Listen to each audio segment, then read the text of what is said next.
hati saudara. Katakan, karena hanya Dia yang kau rindukan saudara. Jamahlah hidupku Tuhan. Saya ingin mengajak saudara untuk kita melanjutkan apa yang tadi pagi saya sampaikan. Bagaimana agar tidak jatuh bangun lagi. Bagaimana kita tidak jatuh bangun lagi? Yaitu kalau kita dipenuhi dengan Roh Kudus. Barangkali kita tidak cukup modal, kita tidak cukup ilmu pengetahuan ataupun ilmu untuk kita melanjutkan mencari nafkah atau perjuangan-perjuangan bisnis atau lain sebagainya dalam hidup kita. Tetapi karena kita penuh dengan Roh Kudus, maka Tuhan yang mengatur semuanya. Kemampuan yang tidak seberapa yang kita miliki, yang saya punya, pengalaman yang tidak seberapa. Saudara, setelah saya jungkir balik sekian tahun dalam mencari uang barangkali, di dalam meniti karir saya dan jabatan saya barangkali, ketika saya dipenuhi dengan Roh Kudus saudara, ada sesuatu yang terjadi pada saya. Yaitu saya tidak lagi berjuang secara jasmania. Saya tidak mati-matian dan maksimum untuk hal tersebut. Saya akan lebih banyak mengangkat tangan dan menyembah Dia di dalam roh dan kebenaran. Alangkah menyenangkan hidup ini. Karena saya tidak harus jungkir balik. Tetapi saya hanya mengklaim janji Allah. Saya hanya menuntut Tuhan. Hamba sudah minta berpuluh-puluh kali. Supaya Engkau memenuhi hamba dari nyanyian Ia, dari firman Ia, dari doa menjerit kepadamu Ia. Sekarang hamba berhenti meminta. Sekarang hamba mulai berjalan.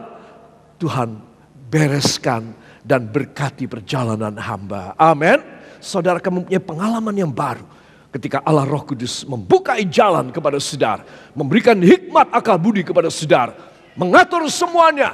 Orang-orang yang tidak suka dengan saudara mulai disingkirkan oleh Tuhan dengan kuasanya. Semua kerugian-kerugian mulai ditambal oleh Tuhan. Dan saudara mulai mendapatkan buah dan hasil yang luar biasa. Katakan amin. Katakan no jatuh bangun. Ya, saudara mengatakan no sudah betul. Ya, tadi pagi no. Ya, kalau no itu dalam bahasa Inggris ngerti. Ya, I know, tahu. Tetapi kalau no tidak, no ada penekanan, no jatuh bangun. Katakan no jatuh bangun. Saudara, ini salah satu karunia Roh Kudus ya. Itu sebab kita akan mempelajarinya. Yaitu bila kita berjalan dalam kekuatan Roh selalu. Orang yang berjalan selalu di dalam hubungan pribadinya dengan Roh Kudus.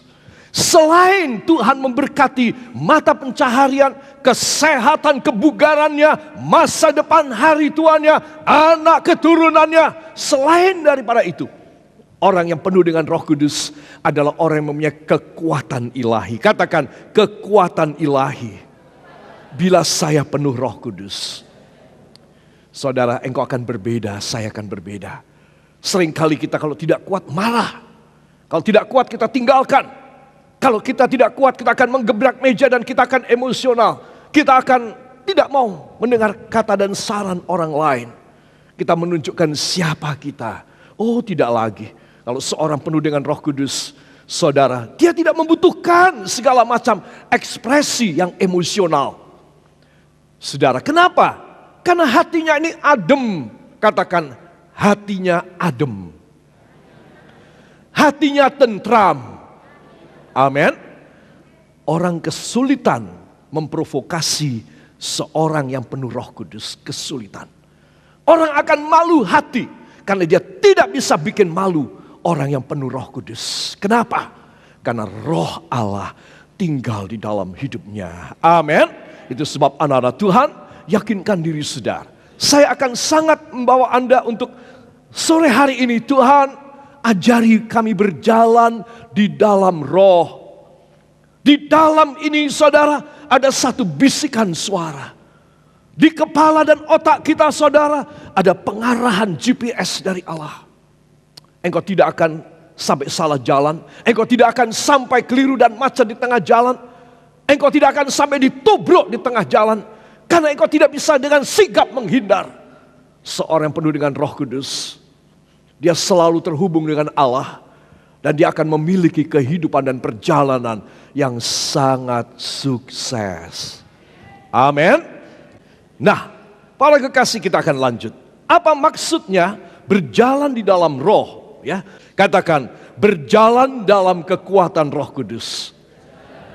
Yaitu saya dimeterai oleh Roh Allah seumur hidup saya.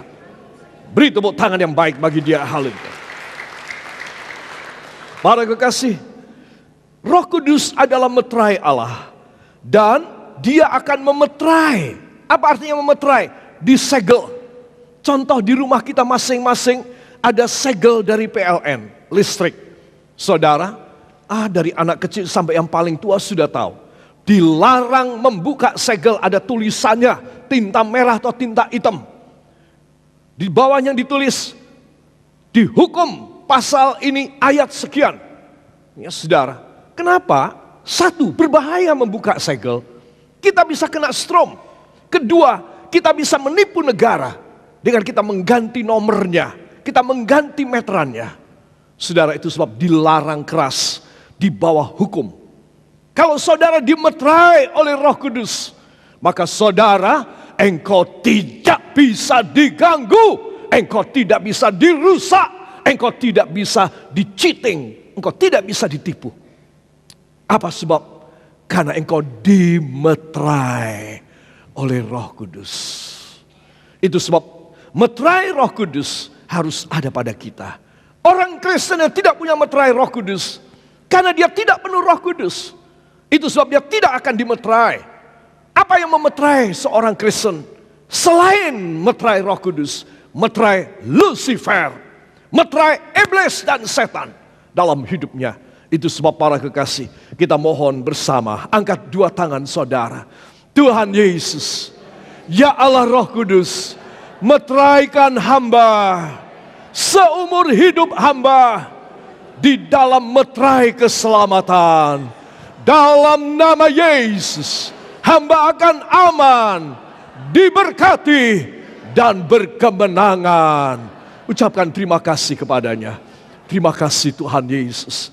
Apalagi yang berharga yang kami miliki, kalau bukan meterai dari sorga, hanya di dalam nama Tuhan Yesus Kristus, Juru Selamat dan Penebus kami. Kita yang percaya mengaminkan. Amin. Haleluya. Anak-anak Tuhan, mari kita akan membaca dari Alkitab kita. Surat Efesus pasal yang keempat, ayat yang ke-30. Efesus pasal yang keempat, ayat yang ke-30. Efesus 4 ayat yang ke-30. 1, 2. Dan janganlah kamu mendukakan Roh Kudus Allah yang telah memeteraikan kamu menjelang hari penyelamatan. Amin. Janganlah kamu mendukakan Roh Kudus. Jadi Roh Kudus ini adalah oknum Allah, pribadi Allah. Dia bukan udara, dia bukan aliran air, saudara. Tetapi dia begitu mudah menyatu dan merasuki orang. Kita mengenal kosakata, oh dia lagi dirasuki. Maksudnya dirasuk setan. Tapi Roh Kudus kalau memenuhi orang, Roh Kudus memang merasuki orang. Sampai orang ini dirasuki oleh Roh Kudus. Sudah tentu beda dengan kalau iblis yang merasuki seseorang. Orang yang dirasuki oleh Roh Kudus adalah orang yang dimeterai oleh Roh Kudus. Amin. Itu sebab para kekasih ayat yang pendek ini mengatakan, dan janganlah kamu mendukakan Roh Kudus Allah yang telah, sudah atau belum? Telah, sudah. Yang telah memeteraikan kamu berarti sudah dimeterai atau belum? Sudah. Betapa gratis dan betapa kita tidak menyadari. Tiba-tiba dia sudah menyegel, sudah memeterai saya. Saudara. Untuk apa? Untuk kita selamat sampai pada hari terakhir hidup kita. Para kekasih, itu sebab jangan kecil hati. Kita harus tahu kalau kita menyenangkan Roh Kudus, maka itu meterai, itu segel tidak akan dirusak. Segel itu akan terus menyegel saya, menyegel dan memeterai saudara sampai pada hari penyelamatan masuk di dalam sorga. Amin. Menyenangkan sekali. Menyenangkan sekali. Semua katakan, terima kasih Bapa, terima kasih Roh Kudus yang sudah memeteraikan saya. Beri tepuk tangan bagi dia, haleluya. Disebutkan dalam ayat tadi, sampai hari penyelamatan. Sekali lagi saya jelaskan apa maksudnya. Ketika seorang meninggal, iblis coba-coba. Dia aventurir. Dia itu adalah setan yang punya sakit jiwa. Setan apa? Setan apa? Punya sakit jiwa. Sudah setan, sakit jiwa lagi. Weli tenan. Ya. Nah, jadi dia itu punya jiwa aventurir. Siapa tahu Tuhan lupa menyegel orang yang mau matiin. Aku mau rebut dulu dia. Salah banget kau setan. Seorang anak Tuhan, apalagi kalau dia penuh dengan Roh Kudus, dia sudah dimeterai. Amin. Tolong agungkan kepala ke sekitar saudara. 2, 3, 4 orang katakan, jangan lupa kita sudah dimeterai oleh Roh Kudus. Saudara, engkau tidak boleh lupa. Apa saja engkau boleh lupa. Tapi satu ini engkau tidak boleh lupa. Ini jaminan keselamatanmu. Dan ini luar biasa. Amin. Beri kemuliaan yang baik bagi dia. Haleluya. Nah, ketika si setan aventurir ini mencoba, siapa tahu Tuhan lupa menyegel dia. Siapa tahu segelnya sudah dia rusak sendiri oleh orang ini. Saudara, ketika dia mau mencoba untuk merebut nyawanya, untuk dikirim ke nerakanya, saudara, Roh Kudus segera mengkip saudara. Saudara disaut dan dipeluk oleh dia, dibawa masuk di dalam sorga. Itu artinya saudara engkau dimeterai sampai pada hari penyelamatanmu. Itu sebab anak-anak Tuhan jangan kecil hati ya menghadapi apapun. Kalau memang sudah waktunya seseorang meninggal dunia, maka engkau harus menyerahkan nyawamu. Dan engkau berkata, Tuhan terima kasih. Karena engkau sudah menyegel hamba sampai pada hari penyelamatan.